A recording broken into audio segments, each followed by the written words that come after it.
ang mga kwento ng pag-ibig, kwento ng buhay at kwento ng pag-asa dito sa Barangay Love Stories. Love Stories. Sa loob ng tahanan, itinatanim ang punla ng pag-iibigan. Tapos ay dinidiligan ito ng pagmamahalan at pagkakaunawaan. Ikaw kabarangay, anong klaseng miyembro ka ng inyong sambahayan?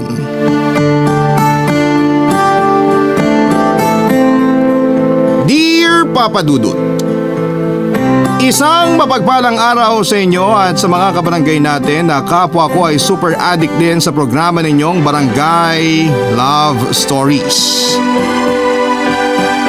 Hanggang ngayon ay hindi ko akalain na magdedesisyon akong sumulat sa inyong istasyon upang ibahagi ang life story ko. Umaasa ako na sana'y kapulutan po ito ng aral at inspirasyon ng mga kapuso natin. Kung tatanungin ninyo ako kung paano ko na-discover ang Barangay Love Stories ay suki kasi ako sa mga ukayan dati. Tapos sa isang beses, may napakinggan akong istorya na inere ninyo.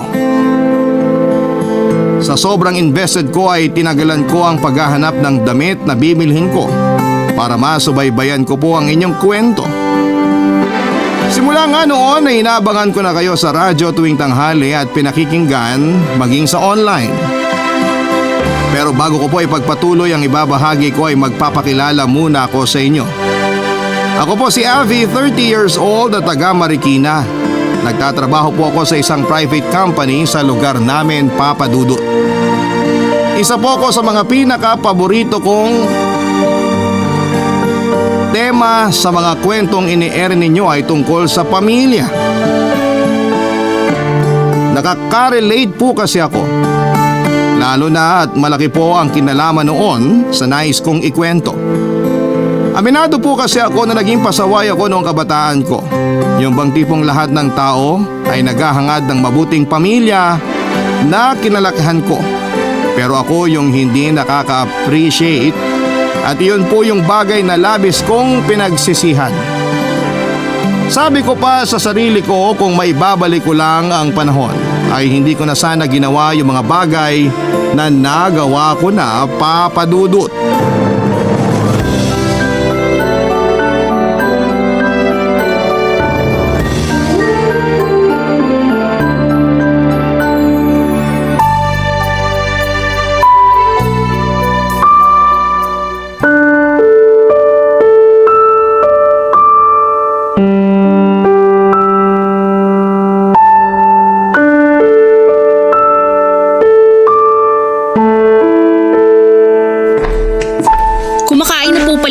Hindi nyo man lang ako tinawag.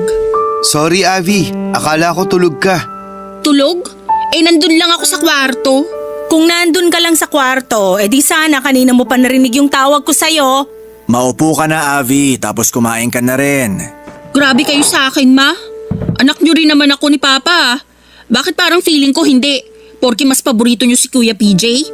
Saan naman ang galing yan? Pareho tayong mahal ni na Mama at Papa. Hindi kaya. Siguro mahal nila ako pero mas lamang yung pagmamahal nila sa'yo, Kuya.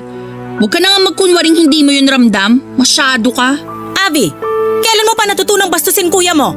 Baka nakakalimutan mo sinong matanda sa inyo. Hindi ko po nakakalimutan yun, ma. Kaya nga kinukuya-kuya ko pa rin si Kuya, 'di ba? Ano bang problema mong bata ka? Nagtatampo ka ba kasi hindi ka namin tinawag para kumain? Di lumabas din yung totoo. Di nyo talaga ako tinawag. Gusto nyo talaga akong magutom kasi si Kuya lang mahal nyo pa. Huwag mong sagutin ng ganyan si Papa. He, palibhasa pabor na pabor sa'yo mga magulang natin. Nagkataon lang na mabait ang kuya mo kaysa sa'yo, kaya sige, sabihin mo, paano kami matutuwa sa'yo? Ganon na rin yun, ma. Hindi nyo ako gusto. Gusto ka nila, Mama, kasi anak ka rin nila. Kung gusto nga nila ako, sana hindi nila kami pinaghiwalay ng boyfriend ko. Ikaw kasi talaga, Kuya, yung may kasalanan nito. Masyado kang sumbungero. Kung hindi mo sinabi kina Mama at Papa na may boyfriend ako, di sana kami pa. Hindi sana ako heartbroken ngayon at nagmumukbok dun sa kwarto. Ay, Hindi ko naman intensyon na paghiwalayin kayo. Hindi raw intensyon. Pwede ba? Hilig mong magmalinis eh. Avi, tumahimik ka na, pwede? Kasi kahit nasa harap tayo ng pagkain, makakatikim ka sa aking bata ka. Hindi na po ako bata. 18 na po ako, ma. Nung panahon namin, bata pa yung 18. Kaya huwag ka mga tuwiran dyan. Kundi papalunok ko sa iyo yung panandok. Mahal, uminahon ka. Tama si Papa, Ma. Baka po mapaano kayo. Baka tumaas yung blood pressure nyo. Yan kasing kapatid mo.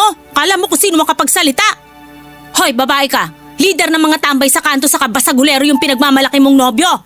Kaya paano hindi namin kayo paghihiwalay ng papa mo? Sige nga.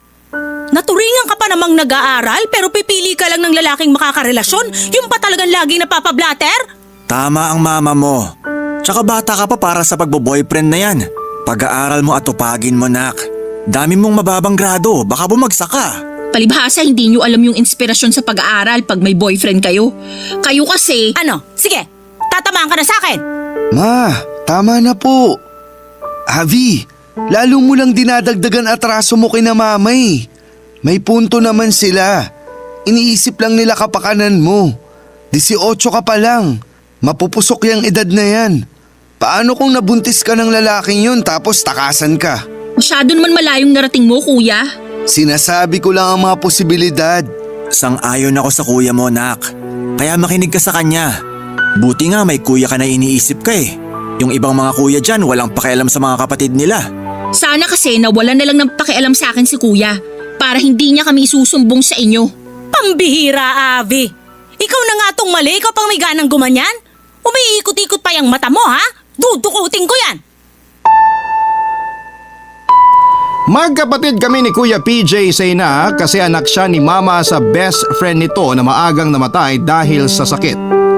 Tapos saka nakilala ni Mama ang papa ko na kinakasama niya ng mga panahong yon.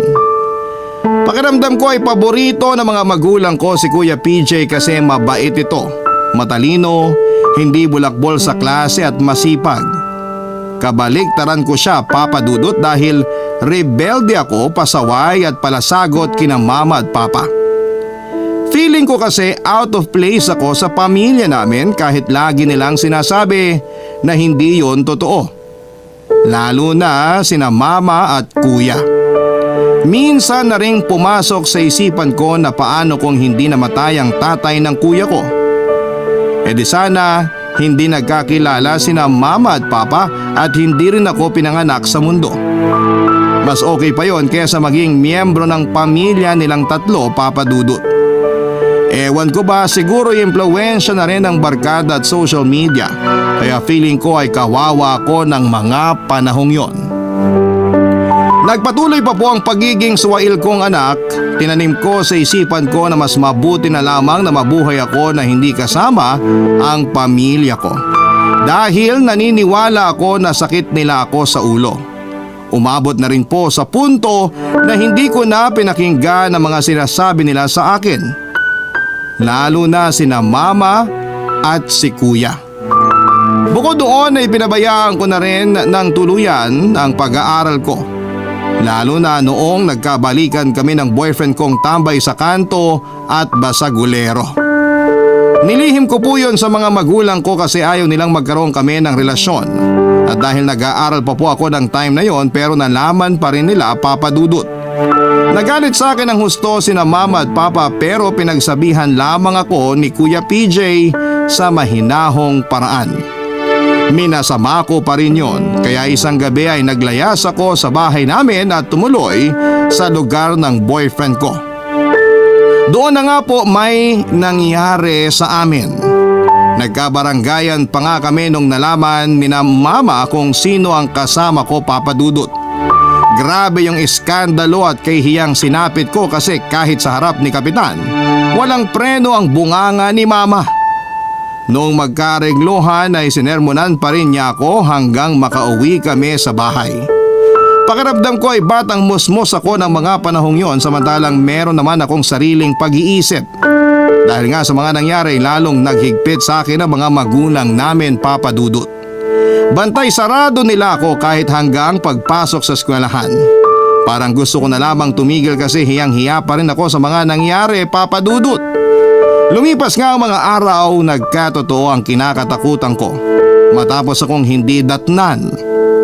At mas lalo po akong naalarma nang malaman kong buntis ako. Tumakas po ako noon sa amin para sabihin sa boyfriend ko ang balita, pero sinabi niya sa akin na hindi niya pananagutan ang dinadala ko.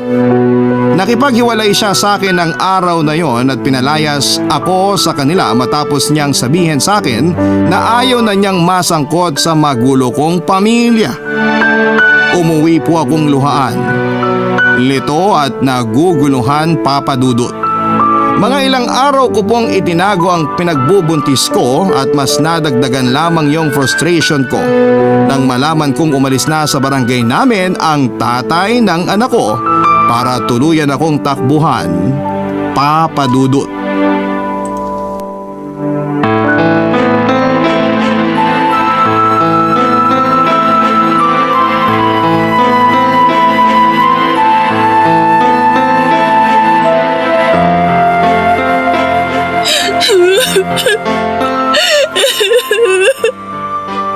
Sorry na po kasi. Ewan ko ba naman sa yung bata ka? Bakit kasi ngayon mo lang sinabi yung tungkol sa pagbubuntis mo? O tapos ngayon ano? Nakatakas na sa responsibilidad yung hudas na lalaking yon. Sige nga, sang lupalop ng daigdig natin hahanapin yon. Plano niyo pa siyang hanapin? Di ba ayaw niyong apo sa kanya? Huwag mo nang sagutin si Mama. Kausapin mo yung anak mo. Kasi pag hindi ako nakapagpigil, mata lang yan walang latay. Kumalma ka muna, mahal. Ano nang gagawin ko, Ma? Hindi pa po ako handang maging nanay. Anong hindi handa? Nung bumuka ka, naisip mo ba yung kaakibat na responsibilidad pag nabuntis ka? Hirap kasi sa'yo, masyado kang mapusok. Tapos suwail ka pa. Kita mo na nangyari? Hindi na natin mababago yung nangyari. Siguro tanggapin na lang natin yung baby sa tiyan ng anak natin, mahal. Apo pa rin naman natin yung batang dinadala niya. Avi, kahit hindi ka pa handang maging nanay, kailangan mong pangatawanan yung pagbubuntis mo, anak.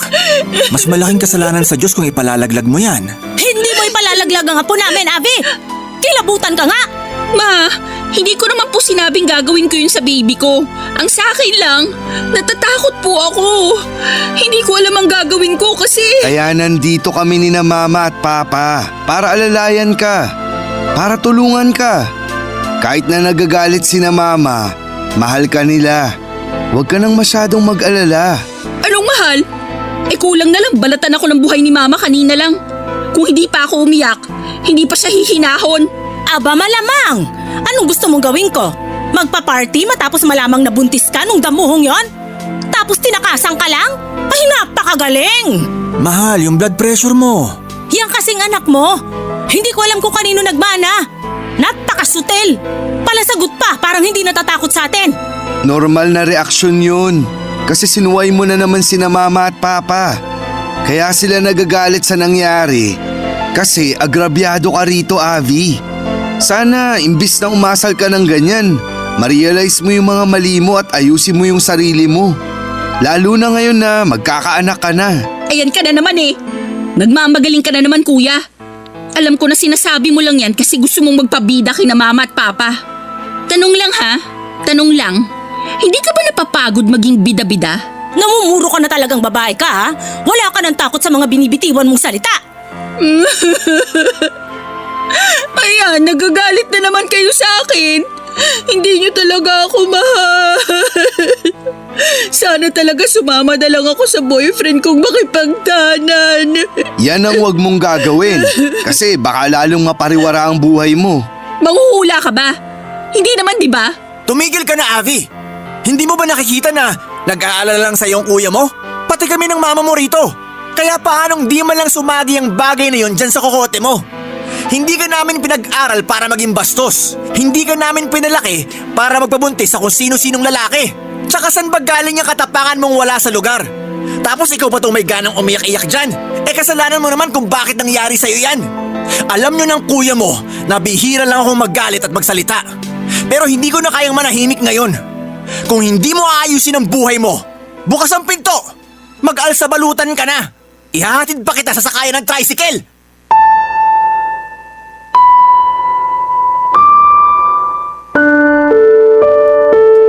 Matahimik na tao lamang po ang papa ko at noon lamang siya nagalit, Papa Dudut. Kaya hindi na po ako nagsalita pa noon. Aaminin kong kinailangan ko ng tulong ng aking pamilya dahil lugmok na lugmok po ako sa mga panahong yon. Naisip ko pa ngang ipalaglag ang baby ko pero natakot ako sa karma, Papa Dudut. Kaya naman pinangatawanan ko po ang pagbubuntis ko sa kanya kahit tinakasan ako ng ama niya. Hindi po naging madali ang lahat kahit na katulong ko ang aking pamilya dahil ramdam ko ang disappointment nila sa akin. Lalo na ang mga magulang ko, Papa Dudut. Sa school naman ay ramdam kong palihim akong kinukutya ng mga kaklase ko nang lumaki na ang tiyan ko. Kaya tuluyan na akong huminto sa pag-aaral. Meron po kaming tindahan at bigasan sa bahay namin, Papa Dudut, na siyang negosyo ng mama ko. Private employee naman si Papa sa isang bangko samantalang si Kuya PJ ay nasa 3 taon sa kolehiyo sa kursong Chemical Engineering. Hindi po kami mayaman pero hindi rin naman kami naghihirap. Para may silbi naman ako sa bahay namin ay tumutulong po ako kay Mama sa pagbabantay at pagtitinda ng tindahan. Tapos nagkaroon kami ng pag-uusap ni Mama tungkol sa pagbabalik eskwela ko sa oras na makapanganak na ako. Mabilis po na lumipas ang 9 na buwan. Nagsilang po ako ng isang healthy baby boy at pagkaraan ng 5 buwan, bumalik na ako sa pag-aaral. Pero aaminin kong medyo napabarkada ako, Papa Dudut. Barangay Love Stories. Barangay Love Stories. Si Kuya PJ po ang tumayong parang tatay sa anak ko, Papa Dudut. Napaka hands-on kasi niya, lalo kung wala siyang pasok sa eskwelahan o kung kahit may pasok man siya ay hindi niya nakakalimutang alagaan kahit saglit ang anak ko. Masaya ako kasi napapakiusapan ko rin siyang bantayan ng baby ko kapag may kunwaring groupings kami ng mga kaklase ko. Pero ang totoo ay tumatambay lang naman ako sa kanila para matakasan ang pag-aalaga sa sarili kong anak. Minsan late na akong umuuwi sa amin at naaabutan ko na lamang si Kuya PJ na nagpapatulog sa baby ko. Ewan ko ba, Papa Dudut, pero wala sa puso ko ang pagiging nanay ng mga panahon na yon. Sa totoo lang, pag nakikita ko yung baby ko ay naaalala ko sa kanya yung peste niyang tatay na nang iwan sa amin. Nagagalit po ako at nalulungkot kaya malayo ang loob ko sa sarili kong anak, Papa Dudut. Sina Mama at Papa ang nakapansin noon kaya pinagsabihan nila ako. Pero minasama ko yon.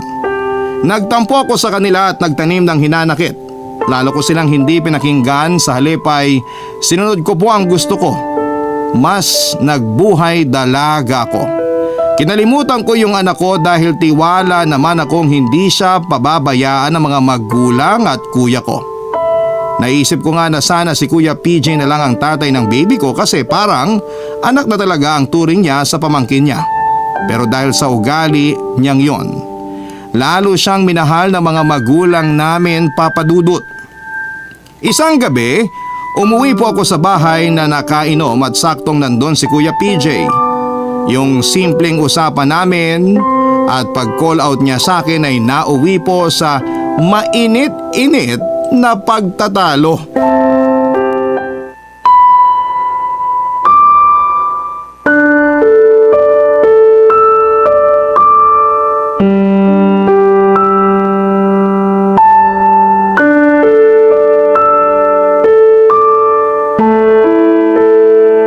Pati ba naman pag inom ko, sinisita mo rin ngayon, kuya?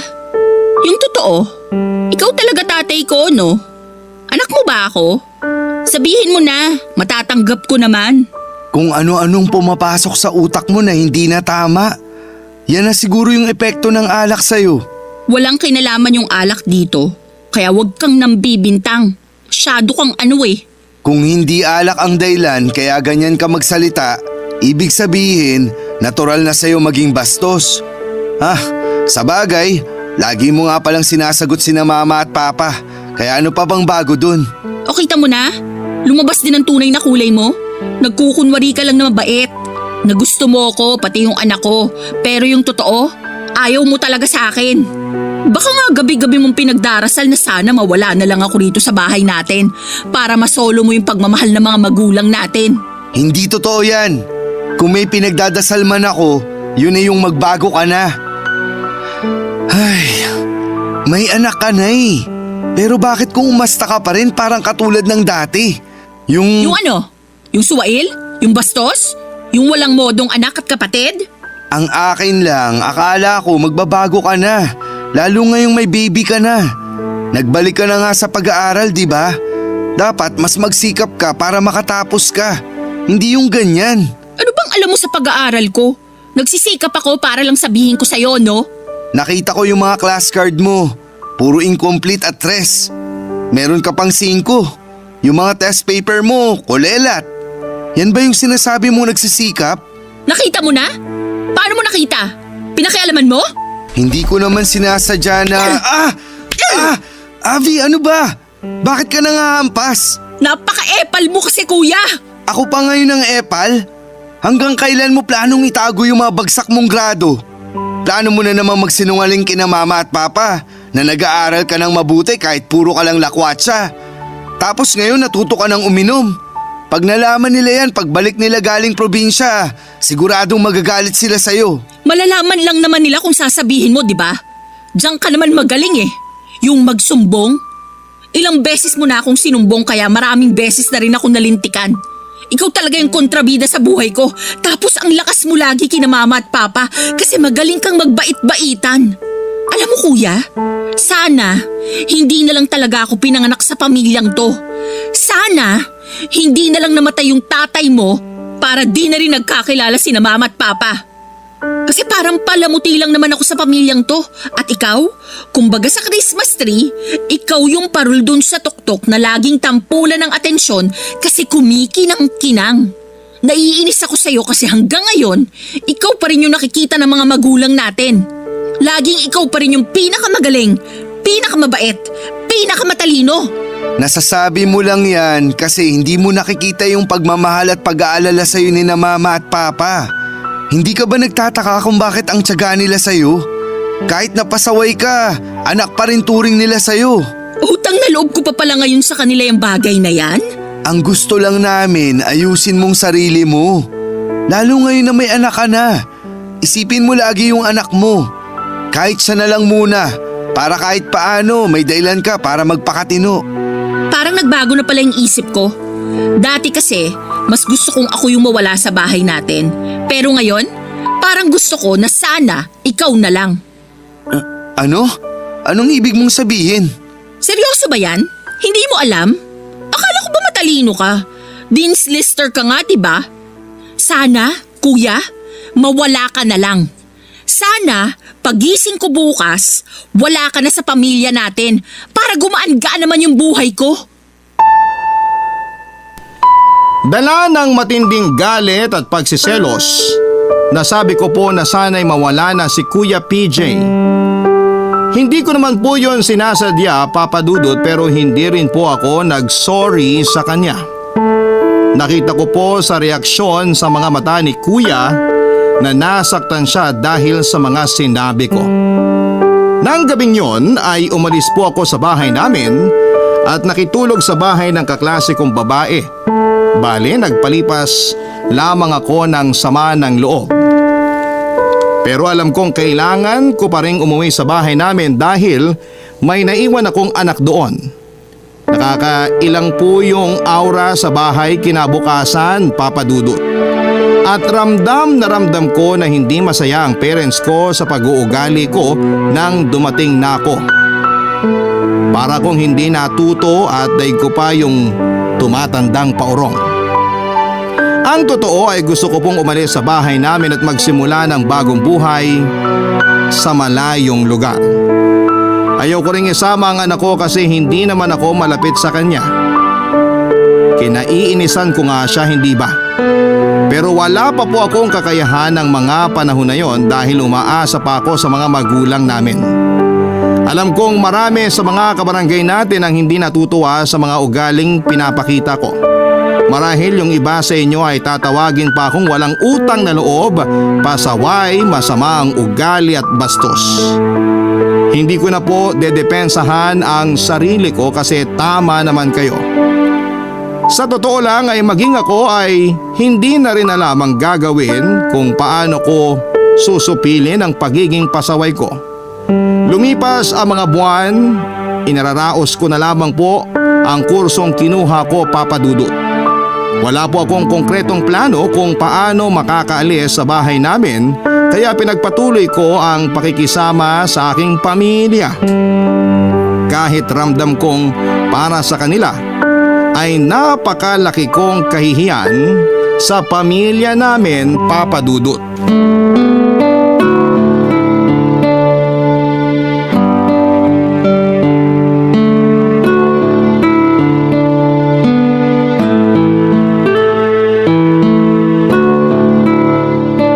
Kainis naman mag-Facebook. Dami kong nakikitang masakit sa mata. Valentine's pa naman. Buti pa tong kaklase kong hindi naman masyadong maganda. 5 flowers ang natanggap.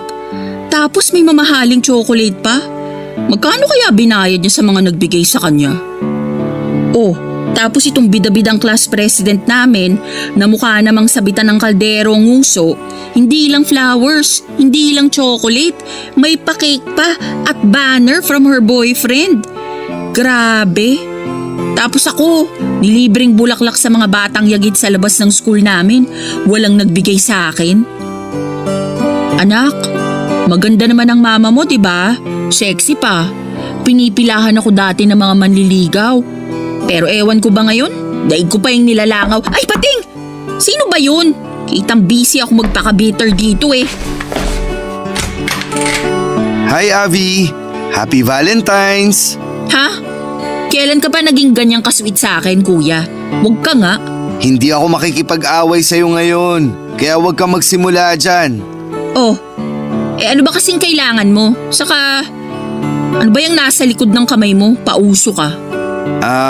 Eto ba? O ayan, mga pulang rosas para sa'yo. Akin to? Oo, Valentine's ngayon, di ba? Yung mga lalaki sa school namin, panay bigay ng mga bulaklak sa mga girlfriend nila. Kaso wala naman akong girlfriend, kaya naisipan kong bigyan na lang kayo nila mama. Kunin mo na, dali! Salamat, kuya. Ang babango tapos ang gaganda pa. Siyempre, alam kong paborito mo yan, kaya yan ang binili ko. Paano mo naman nalaman na paborito ko to? Hindi ko naman sinasabi sa'yo. Natandaan ko lang na lagi mong pinipitas yung mga pulang rosas ng kapitbahay natin nung bata ka pa. Tapos napagalitan ka pa nga ni mama, pero umiyak ka lang. Tapos nung sumunod na araw, inulit mo ulit. Ayun, nagbayad tuloy si mama nang wala sa oras kasi dami mo nang napitas eh. Mahal na mahal nung kapitbahay natin yung mga bulaklak niya. Sa dami rin kasi ng tanim niya, yun lang mga pulang rosas ang gusto mo. Tapos inisip mo na yun ang paborito ko? Pwede naman kaya ako pinipitas kasi ayoko, 'di ba? Ibig sabihin, ayaw mo ng mga bulaklak na yan. Akin na, dali. Charot lang, di ka na mabiro. Masyado kang seryoso sa buhay, kuya. Siyempre, paborito ko ang mga pulang rosas, kaya wala nang bawian. Binigay mo na eh. Thank you. Basta yun na yun. Walang anuman. Masaya ako kasi nagustuhan mo. Hala, puntahan ko lang yung pamangkin ko ah. Hi baby boy! Nandito na ang paborito mong tito. Halika, buhatin kita.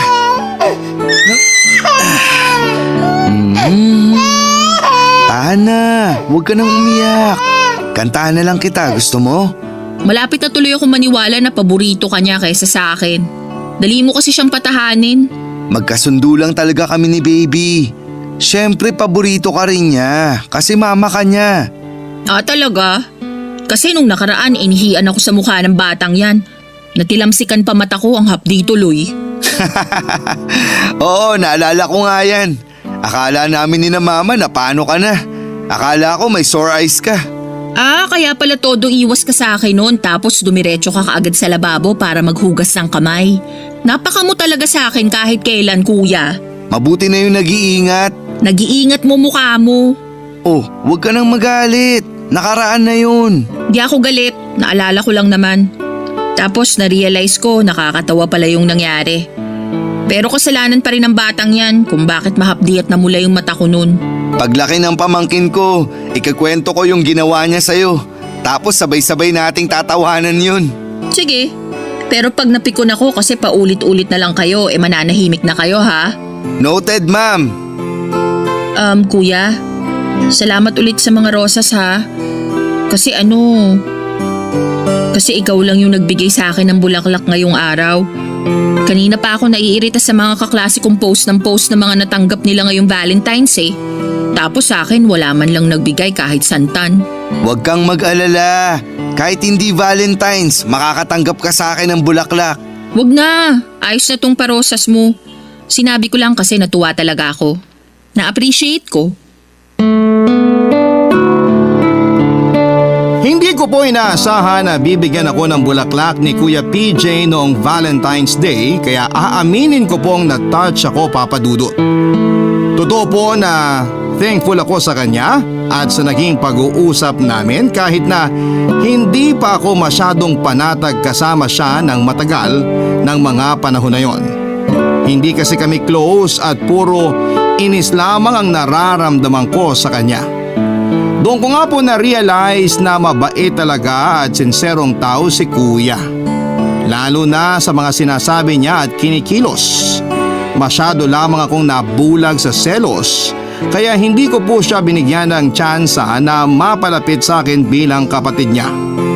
Unti-unting napagtanto ko na tama ang mga magulang namin kung bakit nila gusto ang ugali ni Kuya PJ. Doon na nga po ako nahiya sa sarili ko, Papa Dudut. Kasi sa dami ng pwede kong kainggitan ay kapatid ko pa talaga. Binigyan ko po ng pagkakataon ng sarili ko na mas mapalapit pa kay Kuya PJ, Papa Dudut. Kahit na nung unay nahihiya ako sa kanya pero lagi niyang sinasabi sa akin na wala akong dapat na ipag-alala dahil magkapatid kami. Napansin rin po ng mga magulang namin na ang relasyon namin ni Kuya kaya maging sila ay natuwa. Sa unang pagkakataon ay naramdaman ko po na bilong ako sa pamilya ko. Kaya lang kung kailan umaayos na ang relasyon namin sa isa't isa ay saka naman biglang may nangyari.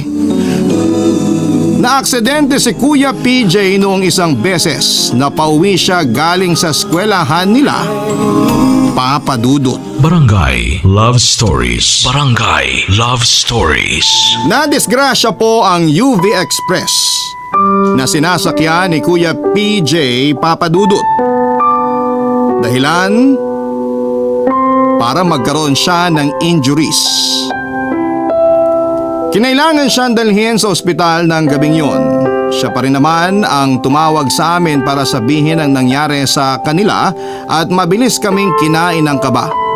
Mabuti na lang dahil inassure niya kami na nasa mabuti siyang kalagayan, Papa Dudut. Nang oras na yon ay agad na nagbihe sina Mama at Papa para puntahan si Kuya sa ospital. Gusto ko sanang sumama pero pinaiwan ako ni Mama at ang baby ko. Sinabi ko na lamang sa kanila na balitaan ako from time to time at ganun nga ang ginawa nila. Hindi pa rin nakalabas sa ospital si Kuya PJ ng gabing yon dahil may tahi siya sa ulo at bali sa kanyang katawan. Natatakot si Mama na baka magkaroon ng komplikasyon kaya naman pinakonfine muna niya si Kuya ng ilang araw para obserbahan. Kinabukasan, pagkagaling sa school ay binihisan ko ang baby ko at nagpasama ako kay Papa sa ospital para dalawin si Kuya PJ at palitan si Mama sa pagbabantay sa kanya. Kabado po ako pagdating namin doon kasi hindi talaga ako komportable sa ospital. Naalala ko kasi yung nanganak ako tapos may nauna sa aking pasyenteng nanay din sa ER pero hindi na sila nakasurvive ng baby niya. Pagdating namin sa kwarto kung nasaan si Kuya, naabutan namin silang nagkwekwentuhan ni Mama. Tapos noong magsalubong ang aming mga paningin, pareho kaming ngumiti sa isa't isa, Papa Dudut. Kita kong nagniningning ang mga mata ni Kuya lalo na nang makita niya ang kanyang pamangkin, Papa Dudut.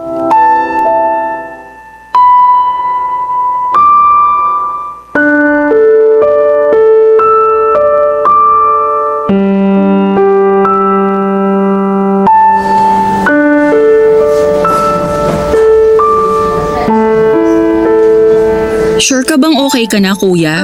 Oo naman, mukha bang hindi? Oo, kasi tignan mo. Bali braso mo, tapos may tahi ka pa sa ulo.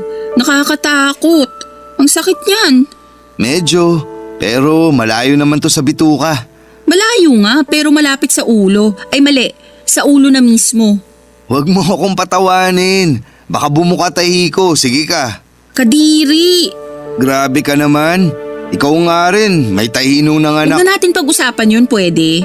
Matagal na yun, naghilom na. Yung tahi mo sa kabali sa braso, yun ang pagtuunan mong gumaling agad. Yes, ma'am. Huwag mo nga akong tawaging ganyan. Seryoso ako, kuya. Ay, yung totoo, natakot kami nung nalaman namin yung nangyari sa'yo. Pero mas natakot ako kasi ayaw kitang mawala. Alam ko naman na aksidente yung nangyari pero nakakainis pa rin. Ang balasubas ng ibang driver kaya nadamay kayo. Yun nga eh. Mabuti na lang talaga. Ito lang nangyari sa akin. Kasi baka kung may mas malala pa. Masasabi ko lang na ayaw kitang mawala, di ba? Kaya huwag ka nang magbanggit ng malala dyan, kuya. Sorry na. Hindi ko na uulitin. Nung nalaman namin yon, gusto ko na talagang sumama rito sa ospital pero iyak nang iyak si baby. Baka mahirapan sa biyahe sina mama at papa kaya sinabihan nila kami na may iwan na lang sa bahay natin at maghintay. Sanay naman akong mag-isa at maghintay pero that time ang hirap pala. Nakakainip tapos nakakatakot kasi baka kung ano na yung balitang matanggap ko. Paano kung nawala ka na? Paano kung… Oh, Avi, bakit ka umiiyak? Nagtatanong ka pa talaga? Siyempre tinakot mo kami. Buti na lang talaga ligtas ka, kuya. Oo, ligtas na ako. Huwag ka nang umiyak kasi ligtas na ako. Oh. Hindi ako mawawala sa inyo. Kagraduate pa ako. Magiging engineer. Tapos kagraduate ka rin. Nandun ako para maging supportive stage brother. Tapos lalaki pa yung pamangkin ko at tuturuan ko pa siya mag-basketball. Pinagsasabi mo, hindi ka nga naglalaro ng basketball, di ba? Na-injured yung binti mo nung nag-try out ka. Di ko akalain na ganun ka kalampa. Sobra ka naman sa kuya mo. Pero joke lang. Tuturuan ko na lang mag-skydiving yung anak mo para mas intense. O di kaya mag-horseback riding. Bakit puro nakakamatay na sports yung sinasabi mo? Pinapagaan ko lang yung usapan. Ayoko kasing nakikita kang umiiyak. Bakit? Pangit ba ako umiyak? Sabihin mo na hindi ako magagalit. Hindi, walang pangit sa pamilya natin.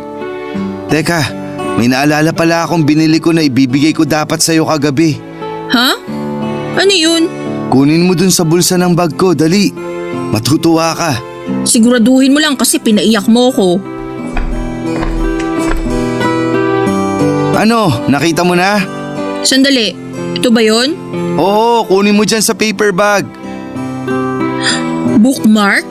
Yup, tapos tingnan mo, personalized yan. May pangalan mo, tapos may mga bulaklak din. Ang ganda, kuya. Para ba talaga sa akin to? Baka naman sa nililigawan mo to ha, kapangalan ko lang. Para sa'yo talaga yan. Gumagawa niyan yung kaibigan ko. Gusto ko lang suportahan yung negosyo niya. Tapos, naisip kong pagawan ka. Kasi marami kang binabasang libro. Libangan mo na yun, di ba? Oo, pero nahihiya ako kasi… Kasi… Wala naman, na-appreciate ko lang. Ang ganda, lagi ko tong gagamitin. Dapat lang, kasi sayang naman kung hindi. Thank you ulit kuya ha. Na-appreciate ko yung mga binibigay mo kasi espesyal silang lahat. Espesyal ka rin sa akin. Kapatid kaya kita. Mahalaga ka sa akin. Mas masaya ako kapag napapasaya kita. Ang bait mo kuya. Bigla akong nahiya sa ugali ko sa'yo nung araw. Narealize ko kung gaano ako kamaldita. Wala ka namang ginagawa sa akin. Tapos hiniling ko pa na sana mawala ka na. Kaya nga nung naaksidente ka, Umiyak ako pag alis ni na mama at papa kasi akala ko nagkatotoo na yung sinabi ko. Maniwala ka, ayaw kitang mawala. Hindi ko sinasadya yung mga sinabi kong yun. Nagsisisi na ako. Naniniwala naman ako na hindi mo yung sinasadya. Kaya di ko na masyadong inisip. Saka pinoprotektahan ako ng Diyos. Yun kasi yung palagi kong dasal. Siyempre, kasama na dun yung kaligtasan nyo na pamilya ko. Hindi ako mawawala. Matagal-tagal pa tayong magsasama bilang pamilya. Walang pagsidlan ang kasiyahan sa puso ko, Papa Dudut, dahil niligtas ng Diyos si Kuya PJ mula sa kapahamakan. Kaya ng mga sumunod na araw ay nakalabas na po ng ospital ang kuya ko at nakauwi na sa bahay namin. Tapos pagkaraan pa ng ilang araw ay nakabalik na siya sa eskwelahan. Kaya lang ay kabado na si mama dahil sa nangyari. Pero pinaliwanag sa kanya ni kuya na aksidente yon at walang may gustong mangyari. Nangako na lamang siya na magdodoble ingat para hindi na masyadong mag-alala ang mga magulang namin. Doon ko po mas lalong na-appreciate si Kuya PJ, Papa Dudut. Meron siyang kakayahan na pagaanin ang loob ng mga taong mahalaga sa kanya sa pamamagitan ng mga salita niya. Hindi ko lang din po ramdam ang concern niya kundi nakikita ko rin po yon sa aksyon niya. Naisip ko na bakit ba ako nagselo sa kuya ko samantalang wala naman siyang ibang gusto kundi ang mapalapit lang sa akin bilang kapatid niya. Alam ko na hindi ko pwedeng balikan habang buhay yung mga bagay na nagawa ko na sa nakaraan. Bagkus dapat ko po yung itama at dapat akong bumawi sa mga pagkukulang ko sa aking pamilya at sarili. Kaya nga nagsikap ako sa pag-aaral ko, Papa Dudut, habang mas lalong nagiging mabuting ina sa anak ko. Ramdam ko na nakaalalay sa akin ang pamilya ko, lalo na ang mga magulang ko at si Kuya PJ. Sa bagay, sino-sino ba naman ang malalapitan natin? Kundi pamilya lang din natin, hindi ba? Sila po at ang anak ko ang ginawa kong inspirasyon para makapagtapos sa pag-aaral at mas maging mabuting tao, Papa Dudut.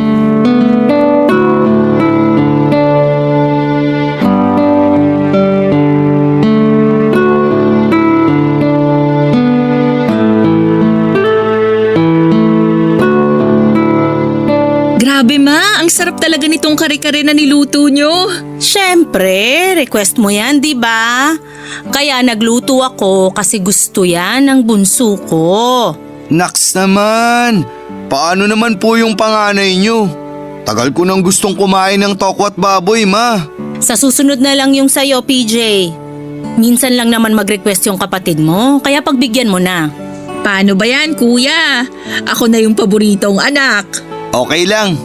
Ako naman yung paborito nung anak mo eh. Pinaalala mo pa talaga ha? Oh, baka magkapikunan kayo dyan ha. Alalahanin yung nasa harap tayo ng grasya. Alam po namin pa. Saka nag-aasaran lang kami ni kuya. Hindi na po kami nag-aaway katulad nung dati. Tama po si Avi. Sanggang dikit na kami ngayon. Mabuti kung ganon. Sana magtuloy-tuloy na yan kasi sino-sino lang bang magtutulungan? Kayo lang ding magkapatid.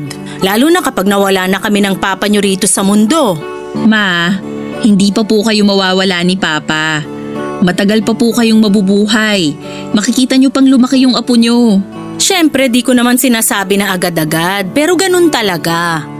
Ang amin lang, masaya kami kasi nakikita namin kayong magkasundo. Hindi katulad ng dati. Tungkol sa bagay na yon, kasalanan ko po talaga yun ma. Masyado akong nainggit kay kuya. Akala ko kasi siya lang yung mahal nyo. Pero mahal nyo rin pala ako ni Papa. Masyado akong nagpakain sa galit na wala naman sa lugar. Mahal namin kayong magkapatid ng mama mo, Avi. Lagi mo yung isipin. Kapakanan nyo lang at ikabubuti ang numero 1 prioridad namin. Kaya nga masaya kami na mabuti ng relasyon nyo sa isa't isa. Anak, kung may pagkukulang man kami sa'yo ng papa mo noon, pasensya ka na ha. Hindi rin kami perpekto. Nasaktan ka rin namin sa mga salita at kilos namin noon. Napagtanto namin yon itong mga nakaraan kaya nga nagsisisi rin kami kung bakit naisip mong hindi ka namin mahal. Hindi tama na lagi lang naming sinasabing mahal ka namin kapag nagagalit kami sa'yo sa tuwing nakakagawa ka ng hindi namin gusto. Dapat pinaparamdam din namin yon sa pamamagitan ng pagtatama sa'yo. Hindi ka dapat naming pinapahiya kaya akala mo tuloy hindi ka namin mahal. Pasaway naman po talaga ako nun, Ma. Kaya naiintindihan ko po kung bakit kayo nagalit sa akin ni Papa. Marami po akong bagay na ginawa na nakakadismaya. Hindi lang sa akin kundi sa pamilya natin. Kaya nagsisisi rin po ako. Gabi-gabi kong naiisip kung pwede ko lang balikan yung nakaraan para itama yung mga mali na ginawa ko. Hindi sana nagkalamat yung relasyon nating pamilya. Hindi naman tayo nagkasira, anak. Kaya huwag ka nang masyadong mag-alala. Ang mahalaga, pare-pareho nating na-realize yung mga pagkukulang natin sa bawat isa. Tapos tinatama natin. Mas pinagbubuti natin yung mga sarili natin ngayon. Tama si Papa. Hindi tayo perpekto. Pero yung pagmamahal natin sa isa't isa, yun yung nagbubuklod sa atin bilang pamilya.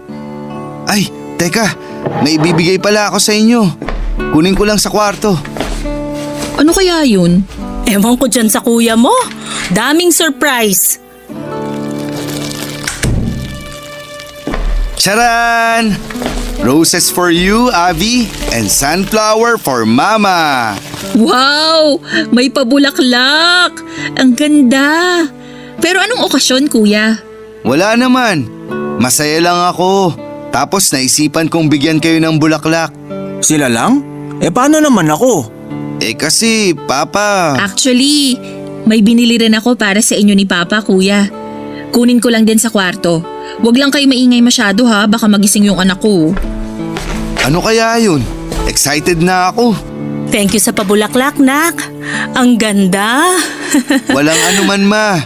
I love you. I love you too. Oh, eto. Uy, mga bulaklak din. Para ba yan sa amin ni Papa? Oo, Kuya. Yellow tulips para sa'yo, tapos white naman kay Papa. Opa, para po sa inyo. Salamat, anak. Ngayon lang may nagbigay ng bulaklak sa akin. Sa akin din. Salamat, Avi. Wala yun. Siyempre, mahalaga kayo sa akin eh. Mahal ko kayo. Mahal ko ang pamilya natin. Meron po akong nabasa na ang unang bulaklak na natatanggap ng mga kalalakihan ay yung sa araw ng libing nila. Ayoko pong maranasan ni na Papa at Kuya PJ ang bagay na yon, kaya pinangako ko sa sarili ko na hindi na lamang sila ang palaging magbibigay ng bulaklak sa amin ni na Mama, kundi magbibigay na rin po kami sa kanila. Kung sa iba maliit na bagay lamang yon, ngunit malaki at malalim po ang kahulugan noon sa aming pamilya, Papa Dudut. Kaya nga kulang na lamang ay maghumiyaw sa labis na galak ang puso ko nang masayang tanggapin ni na Papa at Kuya ang kauna-unahang bulaklak na ibinigay ko sa kanila. Sa kasalukuyan ay nasa mabuting kalagayan po ang aming pamilya. Bagaman hindi ako nagsimula bilang responsableng anak, hindi po ako nagpatali sa nakaraan ko. Bagkos ay patuloy kong pinagbubuti ang disposisyon ko sa buhay para sa aking sarili at sa pamilya ko. Malaki po ang papel na ginampanan ng pamilya natin para mahubog ang ating pagkatao. Kumbaga sa loob ng ating sambahayan nagsisimula ang pundasyon na dadalhin natin kapag tayo naman ay bumuo ng sarili nating pamilya. Kaya mahalaga na mamayani ang pag-ibig sa loob ng ating mga tahanan upang may bahagi rin natin ito sa iba. Maraming salamat po, Papa Dudut, sakaling mapili po ninyong basahin ang istorya ng buhay ko at ng aking pamilya. God bless sa inyong istasyon at sa programang Barangay Love Stories. Ang inyong forever kapuso at kabarangay, Avi. Nagustuhan ng iyong napakinggan? Ituloy yan via live stream sa www.gmanetwork.com/radio. Barangay LS 97.1 Forever